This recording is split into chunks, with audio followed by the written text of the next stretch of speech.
Good afternoon, everyone. This is Jared Rand. Welcome to the Global Guided Meditation Call for Wednesday, February 26, 2025, after 3:15 p.m. Eastern. We'll be having a Time for Change call tonight after 9:15 p.m. Eastern.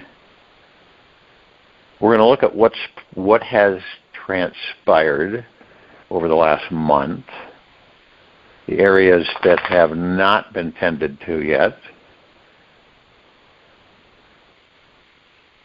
and the actual money transfer. Everything, and it is difficult because we're in these bodies and these eyes only can see. We can't see interdimensional, we can't see higher densities. So we're limited to a certain extent with these bodies. And it's a small scope because there's so much more that exists that we don't even have a smidgen of comprehension about. It's like in our atmosphere, there are other, which we don't see, there are other life forms that live in our atmosphere. There's different planes of existence, the astral plane. There's civilizations in the astral plane. And then there's inside-out existences on worlds like this planet, where you go in and you flip and you go through a tunnel and you come out and you're in a different, completely different world. It's like everything is continual. Now, we were taught that things end, they begin and they end, and that energy doesn't end. That's why our journey is eternal. It's why what we call a journey that we are on is eternal. This is what we do. We're in an existence of part of pure consciousness known as God. And we all exist there, but with limited clarity, because like I said, we only see so much, we only hear so much, and we only feel so much. Everything, and to us, it's like nothing. Well, not everything's perfect. You've heard that before. And actually, the divine perfection of this universe, this universal orchestra, is always on a perfect beat.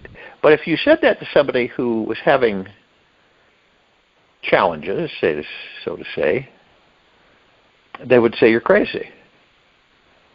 It's continuously humming along, exploding into even more perfection, especially when we are in a bad mood and cannot see it, how or where it is happening. We are always within the womb of this universal beat, always connected with everyone, everywhere, in every dimension of time and space, all the time. When we open ourselves up to this possibility, then each moment we are able to see the real truth. We know how every moment can only be a spiritual merging experience of universal synchronicity and our soul's destiny. Now we're all in this life and we all have experiences. We create, we manifest, and we experience. But there is so much more than that, way beyond these bodies. You know, So why do we pick a material physical body to come into? It's fun. We get to do a lot of things we can't do as pure consciousness. See, it's touching and feeling. All those things. There are species who, they have, even though they're advanced, okay, which I mean that they don't need a body, but they inhabit physical material form just so they can experience things. See, you, with who and what you are, which is the simplest way to put it is a ball of light,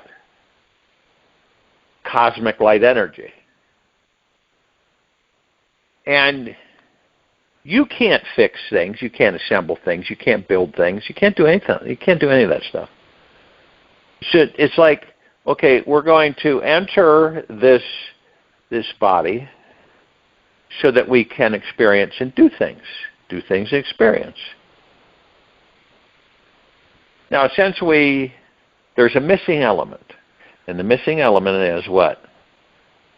We don't know. We aren't in a clear comprehension of saying, okay, so when I'm a God, when I'm the God, right? These are the things I'm not able to do. When I'm a God in the body, look at all the things I can do. Okay?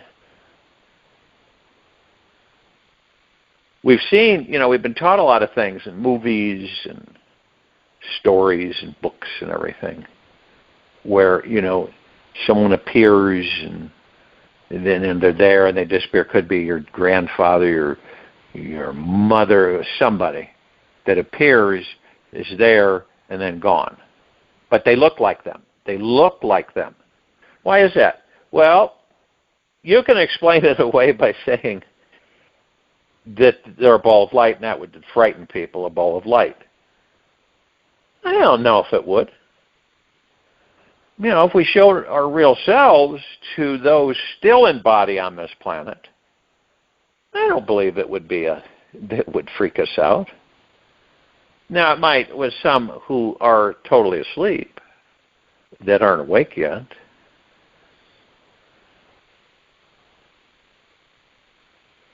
And, it's unfortunate, but human incarnation is a magnificent gift.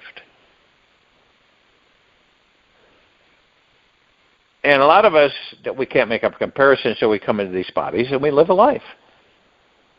Now, we may not do what we wanted to do, and then it ends so quickly, and we're out of body. And we come out of body, and we still are in that residual effect, okay? We're still transitioning from physical form to spiritual form. So we're still still attached to the body. We haven't figured out, when you first leave the body, you're not sure if you're still physical, say, because you appear physical to yourself. But you could be looking at your body and going, well, wait a minute, that's my body, that's me. And you can watch medical staff working on you to try to resuscitate you.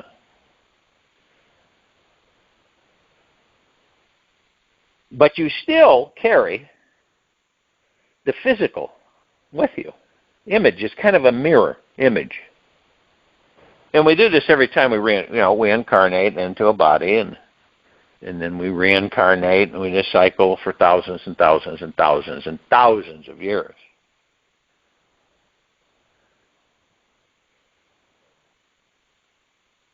And we get used to it, right? And what's going to happen is that we're going to eventually move out of this repetitiveness, where we reincarnate, over and over again, and there's nothing that we can have with us like our library source where we can refer to. That's tough. When you're in a situation and you have nothing to refer to, something that you can compare, it's a toughie. It's tough. Because when you can compare to something, if you didn't have, let's say you only had cold water, you didn't know what hot water was. That's a toughie. You're going to get burned, literally, before you find that out. Or looking at the body and knowing you're not the body, and really, really taking it deeply and knowing that you're not the body, and not just superficially saying, well, I know I'm not the body.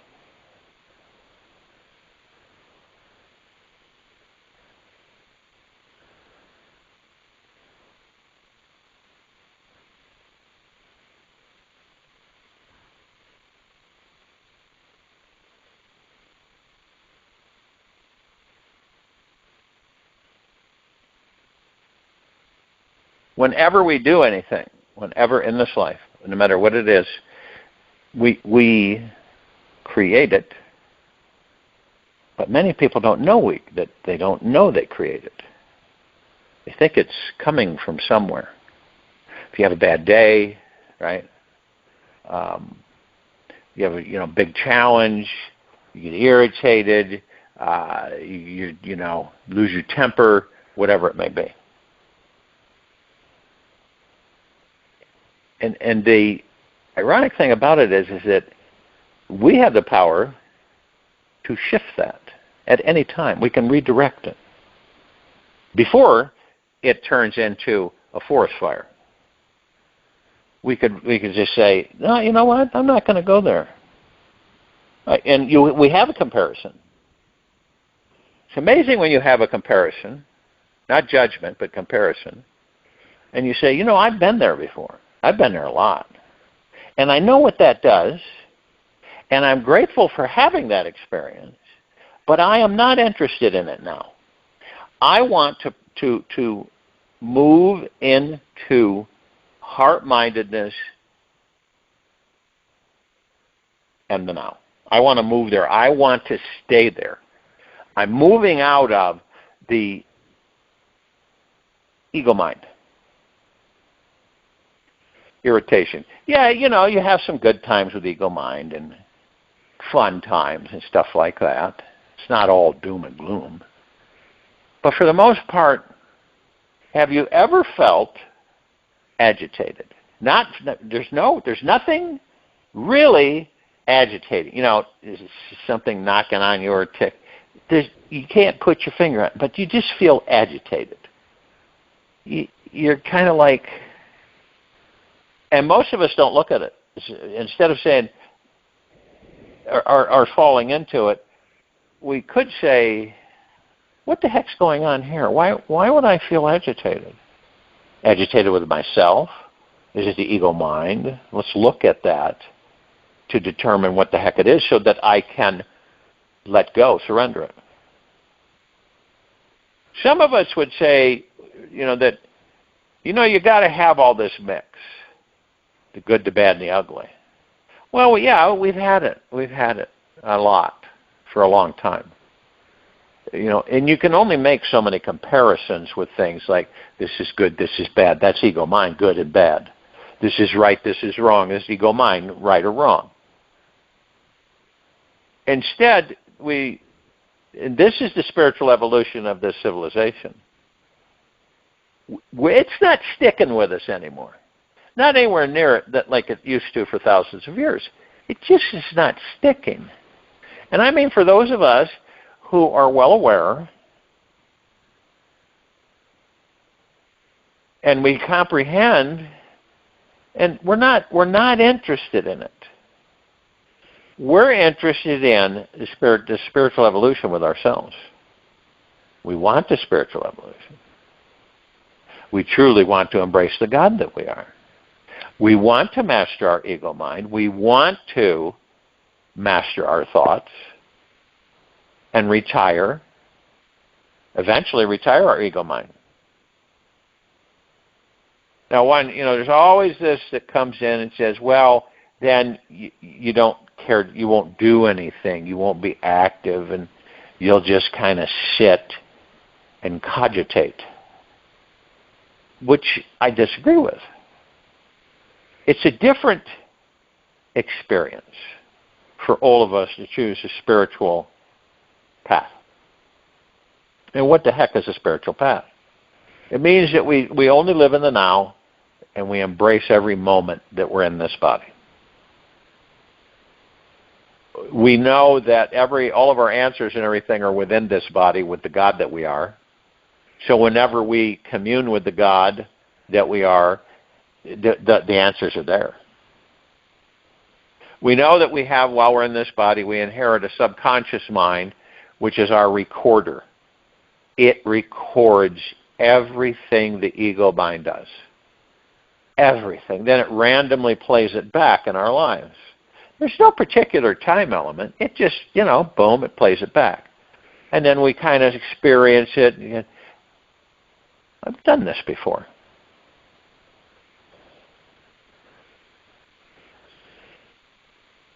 And then we ask ourselves, there's certain things that you will begin to ask yourself. Like in these meditation,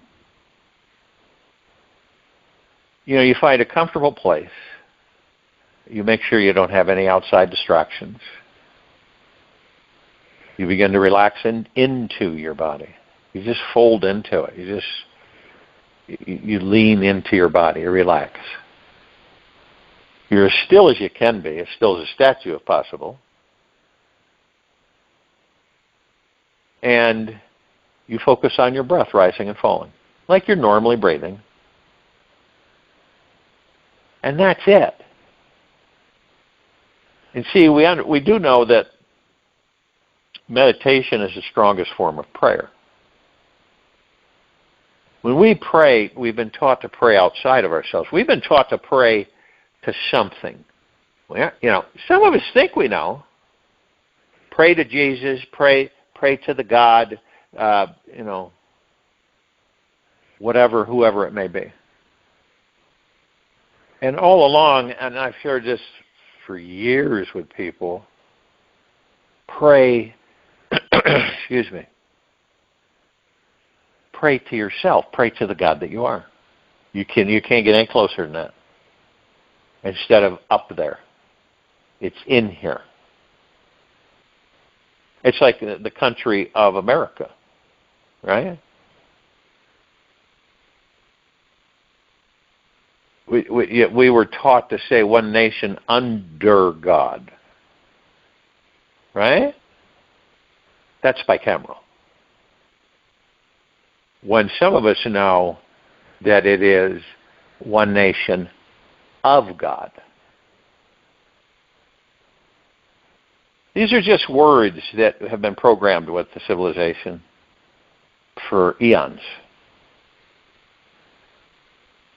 And what we do is we have maybe some bent road or wire or something, and we straighten it.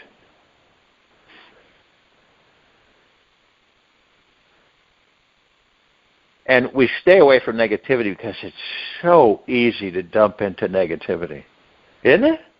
It doesn't matter. You could just be rolling along the day, and then you get on a subject, you happen to just think about it, and you're in the toilet after a while. And everything is negative. But then you have a choice to say, no, I'm not going there. Been there, not my first rodeo, been there many times, I don't care to be there. I'll be over here. Now, it might be a little bit tougher to stay in positivity. It might be tougher for many because it's easy for us to be in negativity. It's easy. It's easier to do that than, isn't that crazy? It's easier to do that than to be in positivity. We gravitate towards it, let's put it that way. Do we do that on purpose? No, we don't do it on purpose. Not at all. We don't do it on purpose at all. We just do it. Do we think about it? Most likely, most times, no. Some of us will say, nope, I'm cutting this off right now. I'm going to focus on what I'm grateful for in this very moment. And I'm going to shift gears into positivity. And you know what? It's not up to anyone else. It's only up to you on what you're going to do. Period. Yeah, you know, some people can influence or, make you feel pressured, and you might step over there for a few minutes. But all in all, you're going to do what you want to do. That's it. If you want to stay in the ego mind, you're going to stay in the ego mind. You want to stay in the heart mind, you'll stay in the heart mind.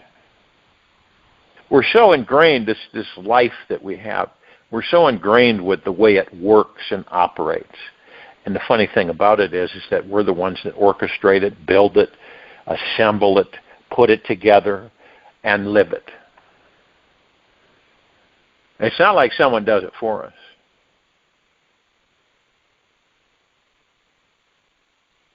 That's why this enlightenment process that we're all going through is so humongous, because we've never done this before. We never have. It's like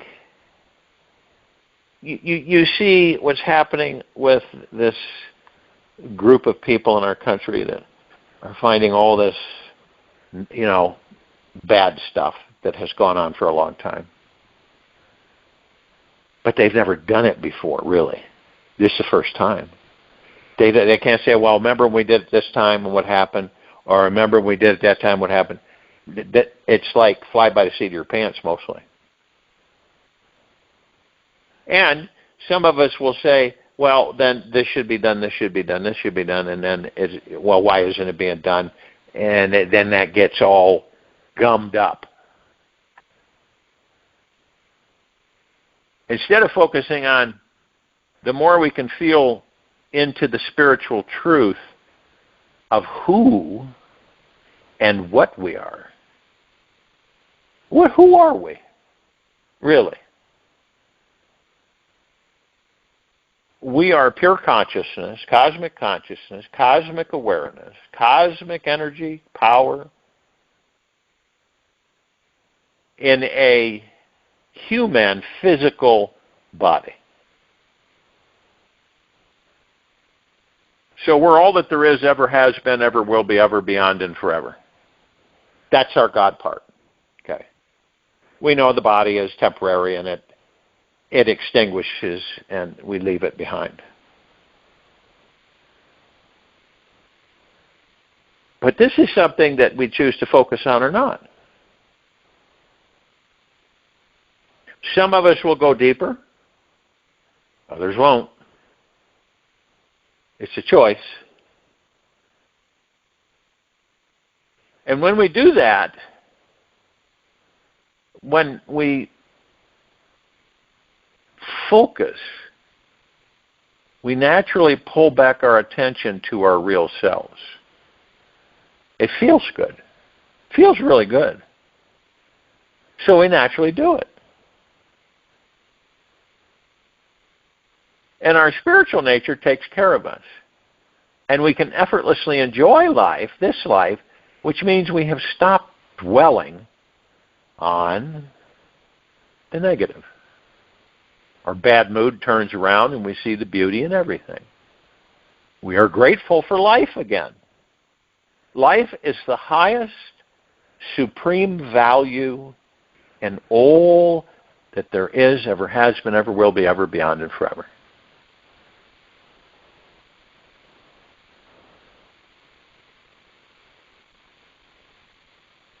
We are grateful for life 24/7, even for the opportunity to shift out of this negative space. We appreciate, love, enjoy this simple experience of being alive. We understand that if you can't see God in all, we cannot see God at all.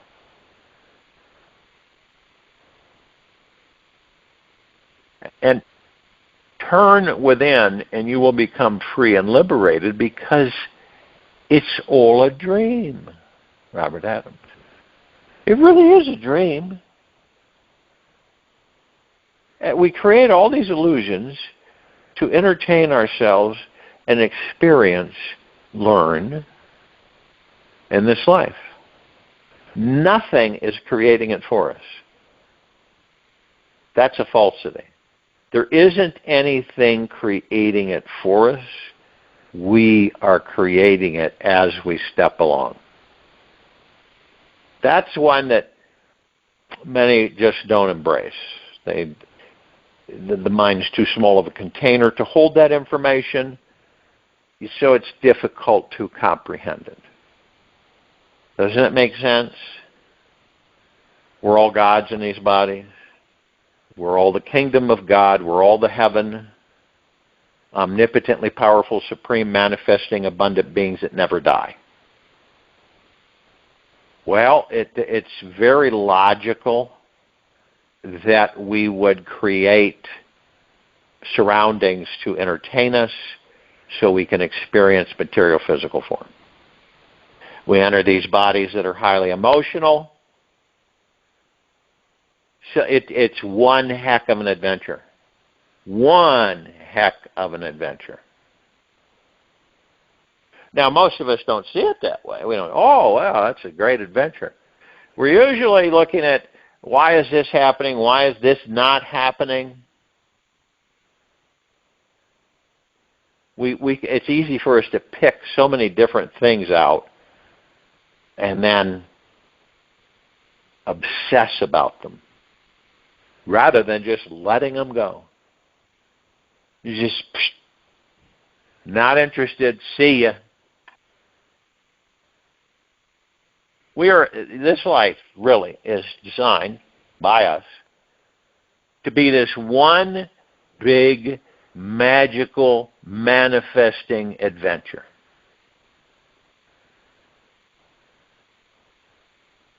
And this is what we do. We can do it. Some have done it. In order to experience our greatest magic, power, and freedom, we must choose to first be totally free from the grasp of fear, which is ego mind. And when your heart is truly fearless, your soul trusts that it's safe to perpetually open up to life. And nothing feels impossible for you. Any of us can ask anything of this universe, and it is not too much. Being in this entire universe,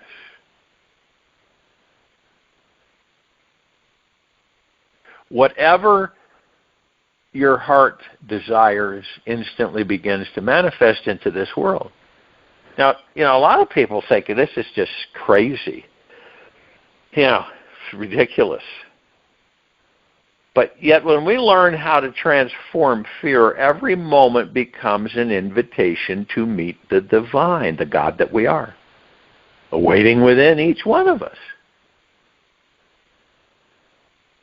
It is an enlightening heart opening, godly experience. The secret to discovering this fearless freedom begins with one simple step. Approach all fear with fascination. How many on this planet approach fear with fascination? I'm very, very small percentage, if that. And we value our thoughts way too much. So we think things into being. We create them into being. We don't say to ourselves, wait a minute, I know that I am the master and commander, I am the power. Body's not the power. You funnel your power through the body. You use the mind to direct and focus your attention on things. It's like a telescope. It's like a high-powered telescope. You beam in through the body on certain things. You focus your cosmic energy to create what it is you desire or want. And the obstacles we have is the ego mind. That's our obstacle it keeps us from becoming completely at ease and totally free and at peace. That's it right there. It's the only thing. That's why it's talked about so much. The ego mind is our obstacle. It is there for us to master it. Isn't it interesting? The only way for us to master our ego mind is meditation. That's it. It's practicing meditation like we do every day with us. These meditations. Simple, unorthodox in a lot of cases, guided because of all the information I give during this time that I talk. And then millions of people listen to these meditations all across this planet. And each one gets something that they interact or interface with something different, in most cases.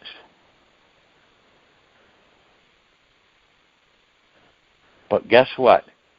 Its purpose is to open us up, for us to want to open up to ourselves.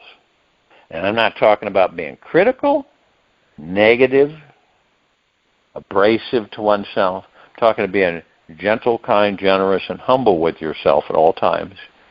But discovering, opening your heart, releasing, letting go, surrendering, eliminating these walls that we create, these illusionary walls around the heart. Protect us. What are we protecting? We're protecting the ego mind. Without the ego mind, would we do that? No. What would happen in the event that the majority of us on this planet discovered, without a shadow of a doubt, that we're never alone? What do you think would happen? Not on the surface, but deep within. We discover that none of us are ever alone. Ever. By far, ever.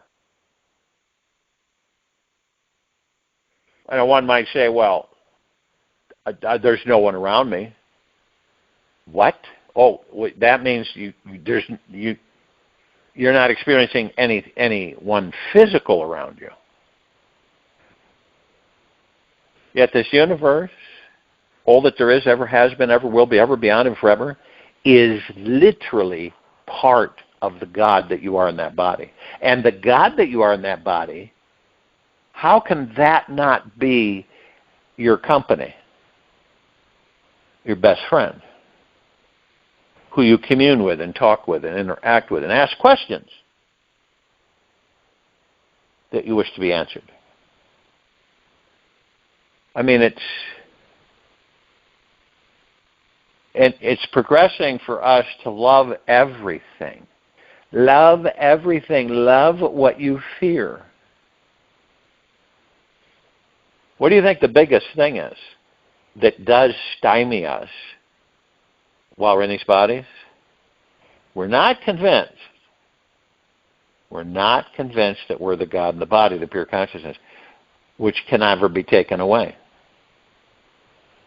If we were convinced totally, we would not have any fear.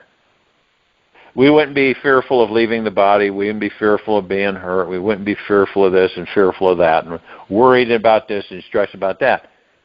We wouldn't, because we would know that everything is temporary, except the gods that we are.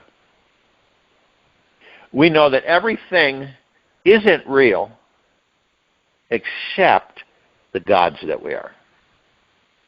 This has all been created. This world, this solar system, this galaxy, this universe, and ensuing universes.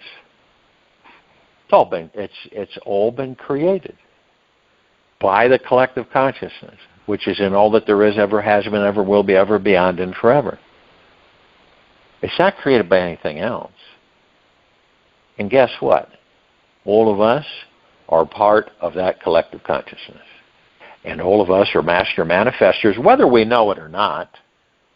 Because every single second we're manifesting something into our lives, whether it be good, bad, or indifferent. We never stop. We're constantly doing it. It's just becoming aware of it. And I'm not talking about micromanagement. I'm talking about just being really clear and aware of it. Not judgmental of oneself.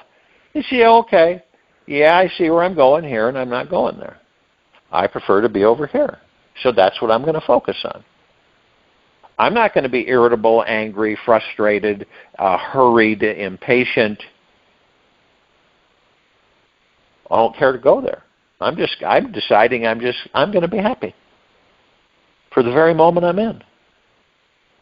Whether I'm doing something, accomplishing something, or I'm not doing squat. And I'm just enjoying my own company.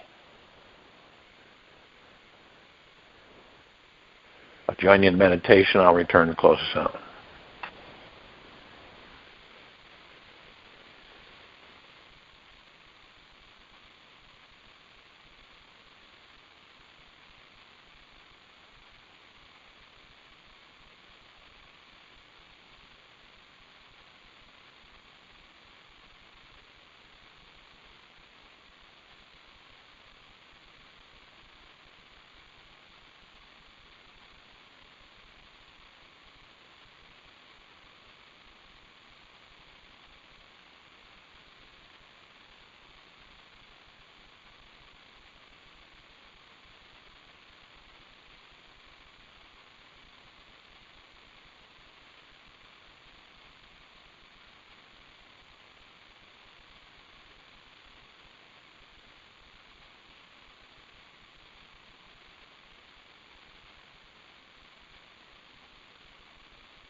Take it easy and slow breath in through the nose.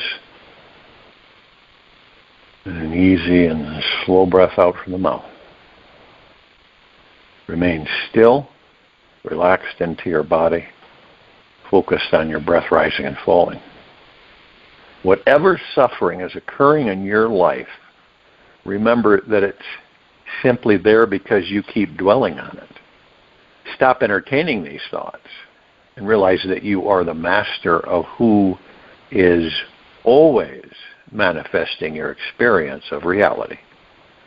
Take 20 minutes to write down and release everything you think is wrong with your life. As you write it, feel it releasing from your system. Proclaim that the opposite thought is now true. Get it out of your system so you can stop thinking about it. Once you stop focusing on what's wrong, start thinking about what is right, your suffering will end. Throughout today, practice letting go of trying to fix yourself or figure out what's wrong and focus only on what's right with it. Practice formulating thoughts that are constructive rather than destructive today. Think only about what inspires you, excites you, and makes you happy. Your thoughts happen for you, not to you. Your thoughts happen for you, not to you. And your entire day, spend your entire day focusing on what an amazing and magnificent life you have. Take this with you for the rest of the day, into the evening and night, and the following morning. We'll return here tonight after 9:15 p.m. Eastern to continue our Time for Change call. And Thursday, February 27, 2025, after 3:15 p.m. Eastern to continue our Global Guided Meditation call. Be gentle, kind, generous, and humble with yourself at all times. Be in the highest of the highest high, deepest of the deepest deepest, purest of the purest purest. Eternal gratitude at all times, no matter what's going on within you or outside of you. Open your heart and allow the magic to flow in.